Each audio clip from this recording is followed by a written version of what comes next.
Okay, so today we're doing lesson 4.2, module 4, lesson 2, and your learning goal is by the end of today, you need to be able to see a fraction and know how it relates to division. Okay, you need to be able to interpret a fraction as division. We've already talked about the problem of the day, which reviewed how we can use line plots to analyze and collect and interpret data. So make sure you know how to do that. Okay, we're going to first do some quick review where we don't have to write things down, okay? This one's called factors of 100.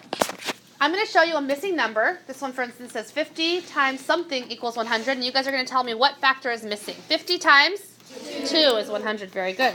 Oops, that's not going to help me. Okay, 25 times what? 4. Good. 4 times 25 equals 100. 20 times 5 equals 100.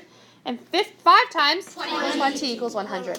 These factors of 100 you need to know because 100 is a benchmark number, isn't it? Okay? And so these factors like 50 and 2, 25 and 4, 20 and 5, those pairs of factors will come in handy as we continue working with benchmark numbers and fractions. Okay? Okay, this one's called decomposed fractions. I'm going to show you something like this. Ignore these 3 for now. Over here we have 3/5, and I'm going to split it into 3 different equal parts. How can I separate 3/5 into 3 equal parts? Itai? You can do 1/5, 1/5, and 1/5. Yeah, 3/5 is the same thing as 1/5 plus 1/5 plus 1/5. So therefore, 3/5 must be equal to 3 times what? 1/5. 1/5. Okay, good. Let's see if we can decompose another fraction. What if we have this one? 2/3 is the same as what plus what? Sporty? 1/3 plus 1/3. So therefore, 2/3 equals what times what? 1/3 times 2. Yeah, because we have 2 sets of 1/3, and we know that repeated addition is the same as multiplication. Yes? Okay, one last one. 1 last one. Let's do this one. 5/8 is the same as everyone? 1/8 1/8. Okay, so therefore, 5/8 is equal to what times what? 5 copies of, because I have 5 copies, 1, 2, 3, 4, 5 copies of 1/8. Very good. So, what's 8 divided by 2? 4. Okay, what's 9 divided by 2? 4.5. 4 remainder 1. Good, we're just going to say it as a remainder, but 4.5 is also correct. Okay, what's 25 divided by 5? 5. Okay, so then what's 27 divided by 5? 5 remainder 2. Good, because we're using math facts, right? We know that 27 is 2 more than 25. Okay, what's 16 divided by 4? 4. So then what's 19 divided by 4? 4 remainder 3. Good. Okay, 4 remainder 3. What's 12 divided by 6? 2. Okay, so then what's 11 divided by 6? 1 and 5. 1 remainder 5. Good. 1 and 5 doesn't make sense. It's 1 remainder 5. So Miss O, me, I have 2 crackers. Okay, and I want to share those crackers equally amongst 2 students. So if I have 2 crackers and 2 students, how many crackers does each student get? 1. Lakshan was so excited he dropped his pencil. He gets 1. Now, how did you know that? How did you know, given this situation, that each student would get 1 cracker? Tara?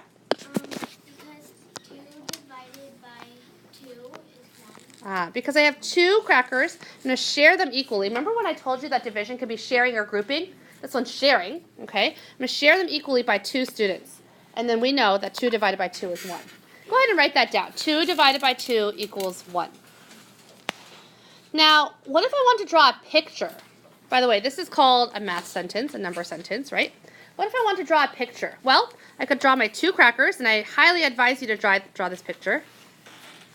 If I have 2 crackers, and then I want to divide it into 2 groups, here's one group and another group. So this picture right here shows that there were 2 crackers to begin with, the squares, 2 crackers, and I divided them into groups so that each student would get 1.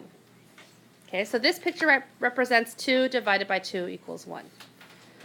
Now, when we have fractions, that also represents division. My numerator is always divided by my denominator. 2 over 2 is the same thing as 2 divided by 2. Is 2 over 2 the same as 1? Huh. So this math sentence right here, 2 divided by 2 equals 1, is the same thing as this sentence right here. 2 over 2 equals 1. And this picture right here represents that same idea. What if Miss O only has one cracker to share among two students? How many crackers would each student get then? I only have one, and Alona and Arun need to share it. How much, if they're going to share it equally, how much would they get? Aaliyah? They would each get half of a cracker, okay? Now we know that because we can think about it and picture it in our heads. Let's write it as a math sentence. Okay, how many crackers did we have to begin with? One. So that's the whole. We have to divide it equally amongst how many students? Two. So that's my divisor. And then, as we said, the answer, the quotient, is each student would get 1/2. Okay. Okay, now let's try writing it as a fraction. We said a fraction is always the numerator divided by the denominator. So what's my whole? Is 1. So my whole is always the numerator. Okay, so put the whole in the numerator. My divisor is always my denominator. Oh, and that's 1/2. Does 1/2 equal 1/2? So we can see that 1 divided by 2 is the same as 1/2. Okay? Now the third step is we need to be able to draw this as a picture as well. Okay? So go ahead and write picture. Okay, this time, how many square crackers should I draw? 1. And then I need to draw how many circles? 2. So what I need to do is I need to show that one circle would be this part, and another circle would be this bottom part. Okay, so each student would get half of that one cracker. When we write a number sentence, we have the whole divided by the divisor, which will give us the what? Quotient. Good. But when we write division as a fraction, we put the whole in the numerator, and we put the divisor in the denominator. Now back to Miss O and her crackers. What if now, remember, she was down to one cracker, and she shared it equally, but now she's going to, instead of sharing that one cracker equally amongst 2 students, she wants to share it amongst 3 students instead. So how many crackers would each student get? 1/3. Okay, let's write it as a math sentence. What's my whole? 1. What's my divisor? 3, because I'm sharing it amongst 3 students, and we know that equals 1/3. Okay, is that the same thing as the fraction? Remember, a fraction is the whole as the numerator, and the divisor as the denominator. Is that what 1/3 is? And that's why 1 divided by 3 equals 1/3, the answer. Does that make sense? So here we have the number sentence, and here we have the fraction. Let's draw the picture. So this time I have 1 cracker, and I have to divide it into how many sections? 3. So then the first student would get 1/3, the second student would get 1/3, and the third student would get 1/3. Now, another way to think of it is when we have 1 whole, how many thirds is that? 3/3, right? So we could think of this as 3/3, and I want you to write this down in word form. 3/3 divided by 3. If I have 3/3 and I have to share it equally by 3, how many thirds do I have in each group? Huh? 1/3. Good. Write down the words too. And that's what this picture is representing. Here, the box was my whole, but I regrouped it, or I thought of it instead as 3/3 instead of 1 whole. Does that make sense? I hope so, because you'll need to know this. So this time, if I have 2 crackers, I'm going to draw 2 crackers. And now, since I have to share that amongst 3 students, I'm going to split each cracker up into thirds. Okay, so now I know that 2 whole crackers is the same as how many thirds? 6. How many thirds do I have here in the picture? Well, let's count. 1, 2, 3, 4, 5, 6. So 2 wholes is the same as 6 thirds. Okay, so then now I have 6 thirds, or actually I'm going to write it as words, 6 thirds. And I have to share it equally amongst how many students? 3. So how many thirds would each student get? 2 thirds. 2 thirds.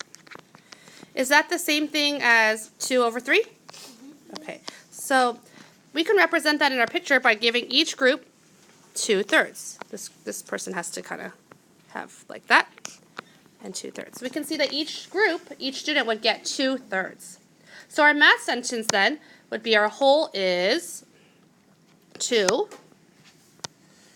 and we're dividing it by 3. Okay. Our fraction then would be, what's our numerator? 2. 2. And what would be our denominator? 3. 3. And as we can see, that's our answer, 2/3. Sometimes we're not given a word problem. We're just given a number sentence. Now, 3 divided by 2. When I see 2, I think of halves, right? So 3 is the same as how many halves? 3. Is 3 the same as 3 halves? No.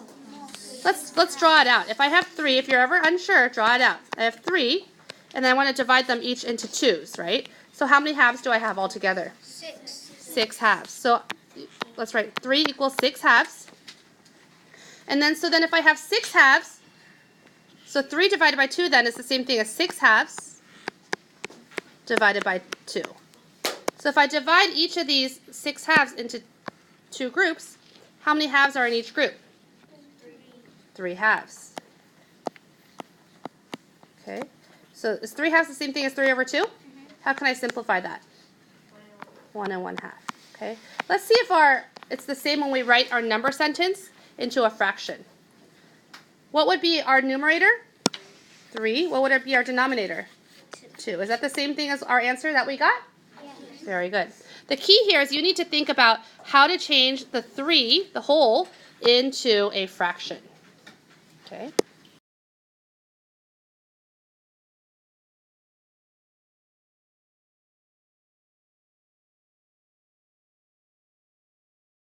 So when in your homework and your problem set, it asks you to write it as a picture. That's this part right here.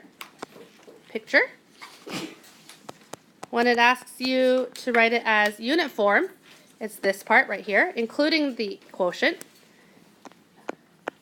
And I would suggest that you label it like this so that when you have to do this work, you can look back at your notes or your problem set, you're like, oh yeah, these are the 3 parts. And then when it asks you to write it as a fraction, that's the fraction. Okay?